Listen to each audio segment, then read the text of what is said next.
everyone. Welcome to this week's special Thanksgiving edition of Talking with Our Traders. This space was specifically designed to give unprecedented insights from our expert traders as they preview this weekend's or week's upcoming matchups. I'm the host, Cindy Edwards, and with me today is Craig Mucklow, Vice President of Trading at Caesars Sportsbook.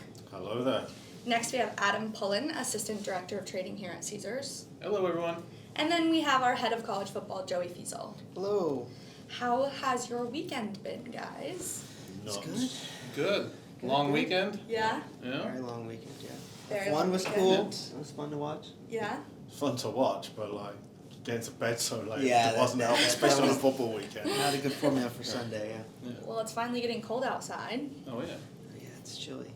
Feels like Coming the from the holidays. one person without anything on our arm. Yeah. It is what it is. Let's get into it. Let's start with some college football. Joey, can you preview Michigan versus Ohio State? It's a big one. Yeah, we've reached the final week of the regular season, and this is the game that everybody's been waiting for.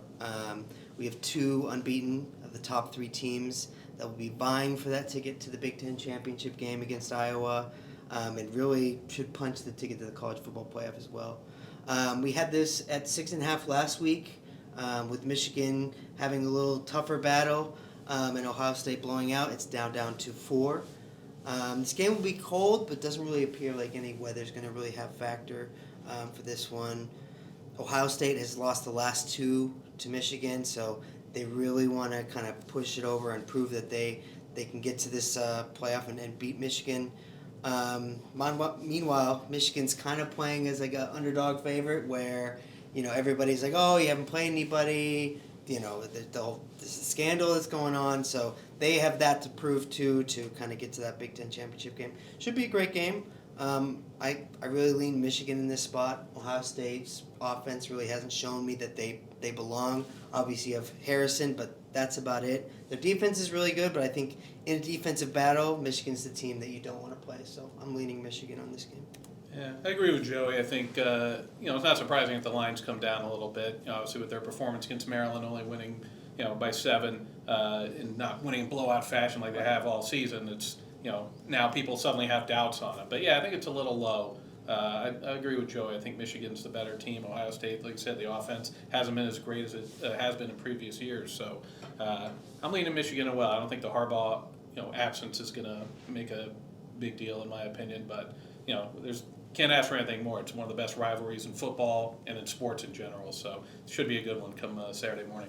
Yeah, they're blowing people out, but they're not exactly covering the spread. So the last 5 years as home favourites, Michigan is 16, 12, and 2. The one thing for me I'd like to see is Ohio State score early, and let's just see how good the coach is under pressure. Mm-hmm. Yeah, that'll be interesting to watch. Yep. Good call. All right. Joey, can you break down the Heisman race? Yes, a lot of volatility this week. It's really what it seems to be down to 2 quarterbacks. You have Jaden Daniels, phenomenal quarterback for LSU. 3 losses, which typically in each year, playoff contention does matter, but it looks like this year it's leaning towards, everybody making a case, well, why does it have to be the playoff team? Why does it have to be, you have to be in playoff contention? It should be for the best college football player. And Jaden Daniels is certainly padding stats towards the end to make that happen. We saw him stay through a game where they were blowing out Georgia State. I think Brian Kelly really wants Jaden Daniels to get this trophy. On the other side, we have Bo Nix. Bo Nix steadily. Oregon's really proven that they should be a playoff team. They're going to be big favorites. Oregon State should be decent-sized favorites in the Pac-12 title game right here. And he's going to have that extra game, but there's a lot of kind of drama surrounding that. He's the check down king. He's good. He's putting up good stats because of the results of his players. It's not necessarily him. So we've reached the spin zone on Twitter, and we should see that for the next week or so. But it's all going to come down. We could see Jaden Daniels go out. Texas A&M really hasn't anything to play for this week. The only thing they could play for is making sure Jaden Daniels doesn't get the Heisman. So there's a lot of scenarios. Obviously if Marvin Harrison somehow puts up 3 or 4 touchdowns against a really tough Michigan team, he's in the mix. And then, Penix still has, he's had a couple of weeks where he hasn't really put up the numbers, so he's kind of leaning out of it. But all it takes is a couple games to put up good numbers, and the other contenders don't, and he could be in the mix. So we're at peak Heisman campaigning, spin zone. You know, it's my favorite time of the year, as you can tell. Yeah, we were talking, it's almost like it's a big PSYOP operation, you know, with some of these awards, because the narrative is put out there. We had it with Micah Parsons, can a defensive player win MVP? Can Stroud win MVP?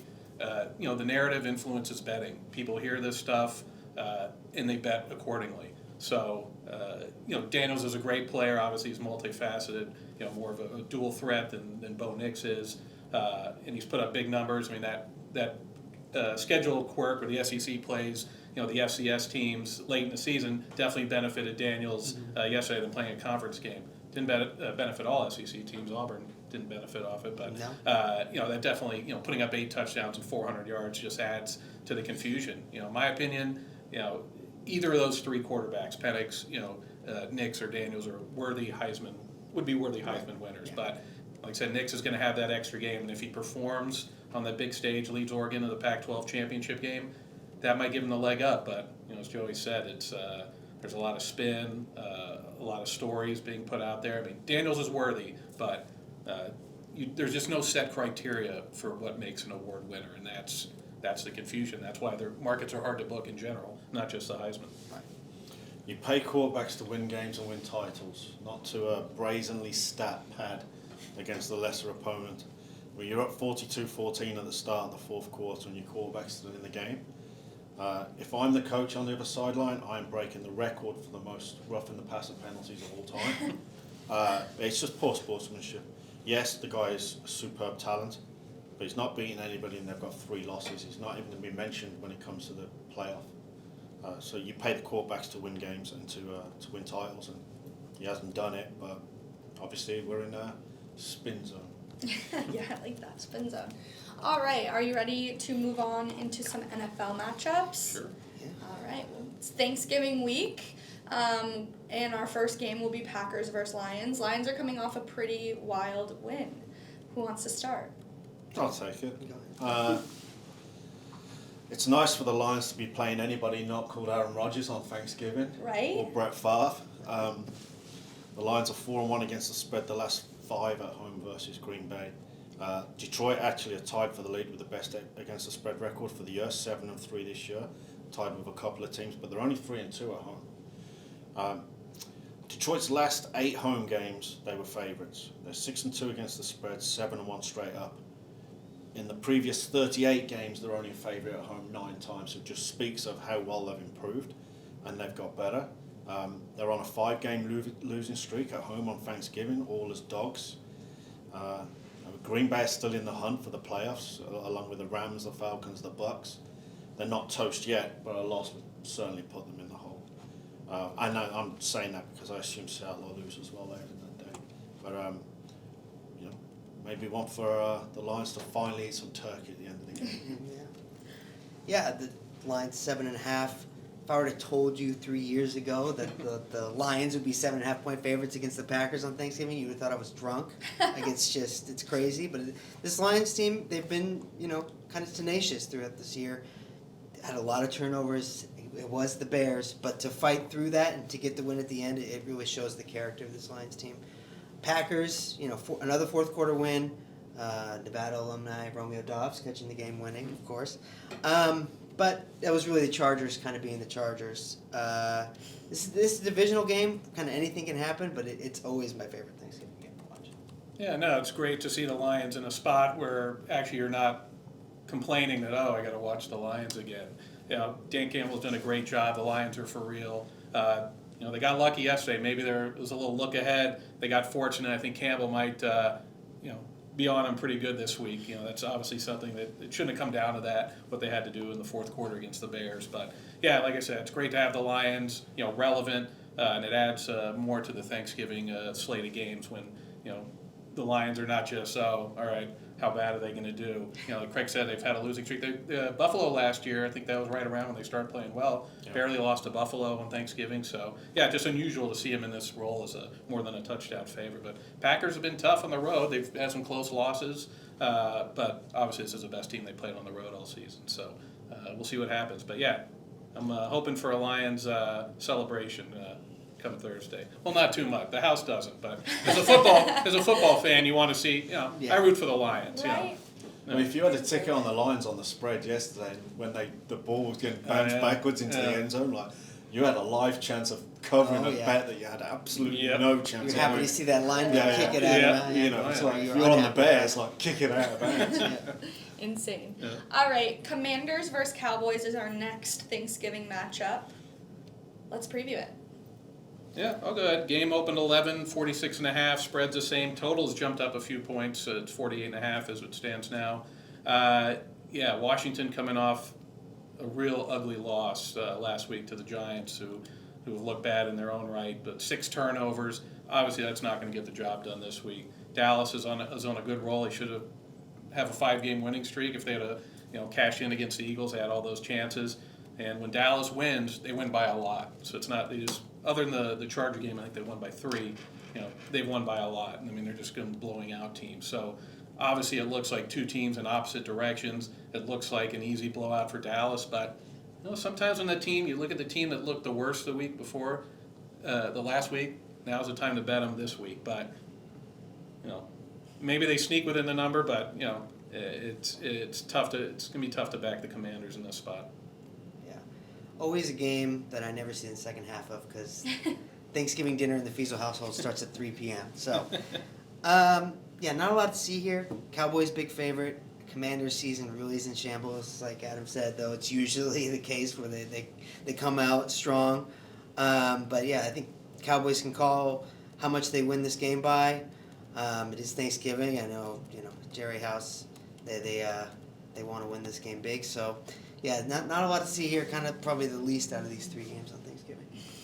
I titled this "The Time to Spend with the Family Bowl." I mean, this is as uncompetitive as you can get. The Cowboys are 4-0 against the spread at home. They were against the powerhouses of the Jets, the Pats, the Rams, and the Giants, who have combined for 13 wins. They outscored them, to Adam's point, 107-22, and none of those teams scored more than 10. The last 5 games in Dallas between these two, Cowboys 4-1 against the spread, 4-1 to the over. Cowboys is another one of those teams with the best ATS record on the year so far, 7-3 tied with Detroit. They had the softest schedule, so we'll get a sense of how much the Cowboys are a contender, when they start playing games against winning records. But the one thing, the caveat is, we'll know which bucket to put Dallas in on Christmas Eve, because if they lose to Miami can't beat good teams. That means Dallas is not a good team. I like it. Okay, moving on to our next matchup, 49ers versus Seahawks. The 49ers lead the division by 1 game. Who wants to start? I'll start this one. Really great divisional rivalry. 49ers now won their last couple games after having that really losing streak. They seem to be back in form. On the other side, Seattle's a little banged up. Geno Smith left the game, 3rd quarter, came back. Kenneth Walker looks like he's probably not going to play on the short week. So Lions at 7, kind of sticking at 7. There was a little rumbling about Geno Smith probable, and there was some bets coming in, but the line hasn't moved. I think it's going to stay at this 7. This is another game where, it's a divisional rivalry, anything can happen, but the 49ers are kind of really building on. Purdy had a great day. I see them kind of taking control of this division in this game.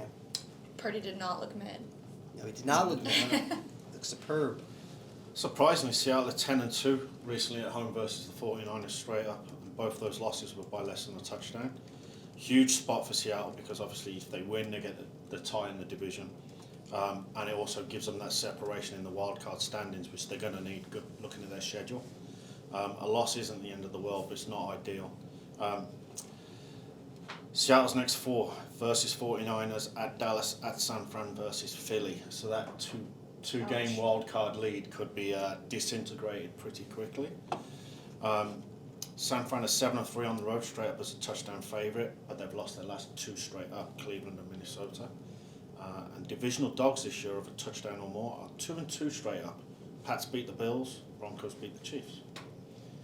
Yeah, no, it seems Seattle might be live. I mean, they always we talk about home field advantage, how it's diminished. I feel like Seattle has that certain something at home where you just, if they're not expected to win, they just somehow perform. Obviously, Geno Smith's injury, he came back in the game. Is he going to be 100% on the short week? That's a question. Otherwise, it's Drew Lock time. But look, the Niners, they've gotten well the last couple of weeks, especially last couple weeks ago against the Jaguars.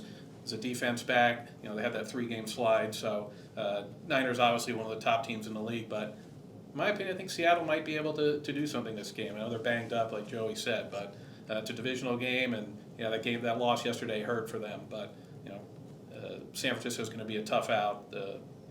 They seem like they're back. The last couple of weeks were any indication. So, but I say Seattle sneaks in the number. Okay. All right, I like it. Okay, well, before we move on, do traders get to celebrate Thanksgiving? Yeah, at like 10 o'clock at night. 10 o'clock? Once all the games are over. Yeah. Yeah. Yeah, that's about right. But we do bring food. John, you get lucky because no college games. There's one college game. There's One college the Egg game. Bowl. Okay. Yeah.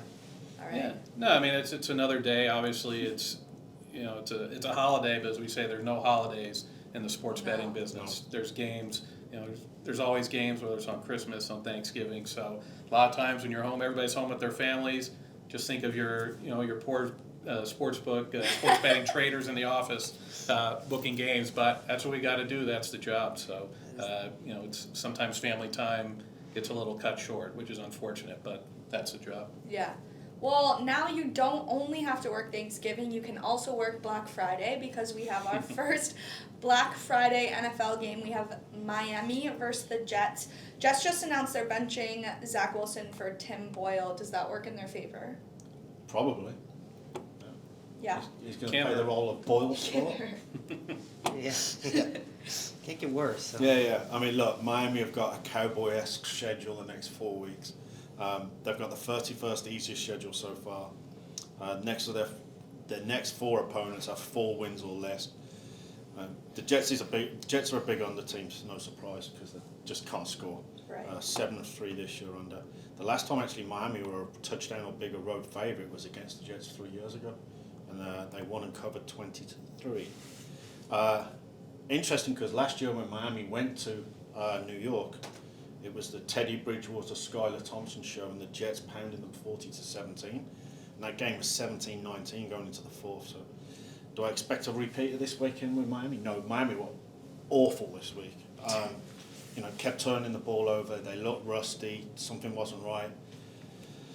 But they kept a bad team in the competition. So the last thing you want to do now is this is your opportunity to run the next 4 games and win the division. And the Bills got back in a big way yesterday against the Jets.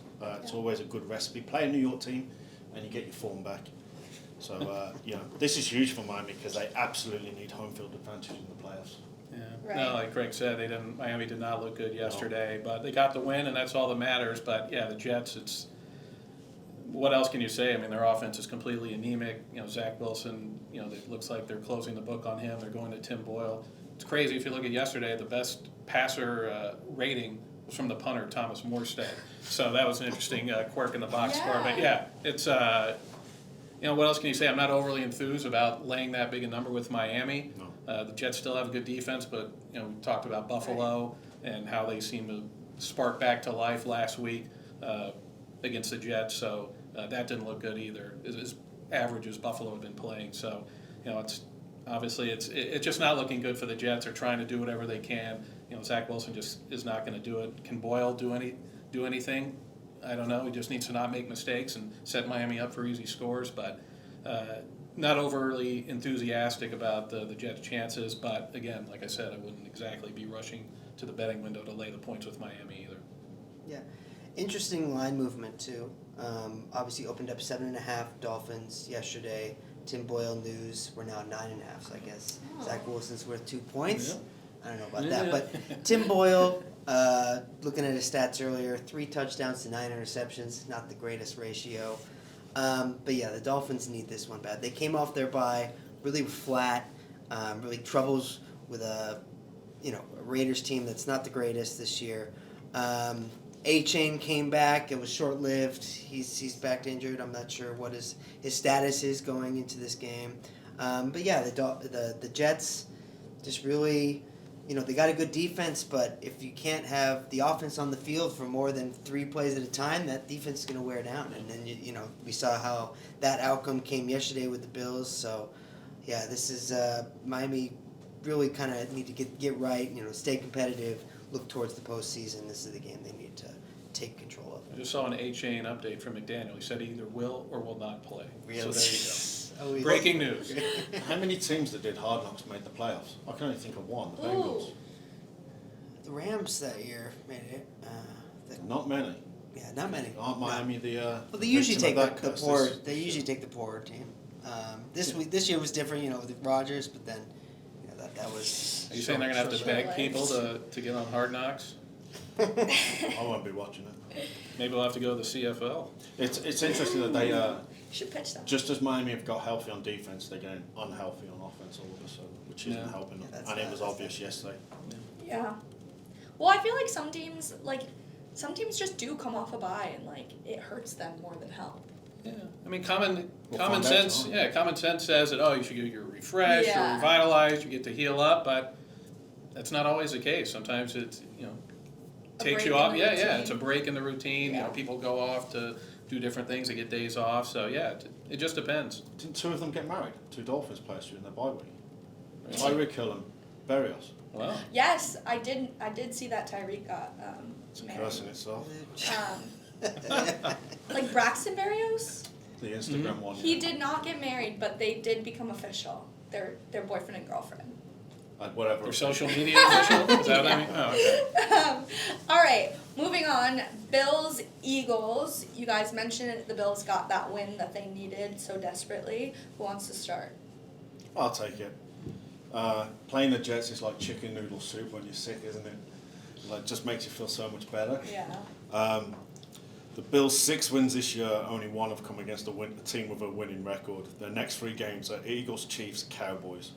They've got the toughest schedule for the rest of the season. They're not in the playoffs yet. They're behind the Steelers and the Texans for the last place. So both of those have half a game playoff head start. It's probably the Steelers, the most likely team that they've got to catch.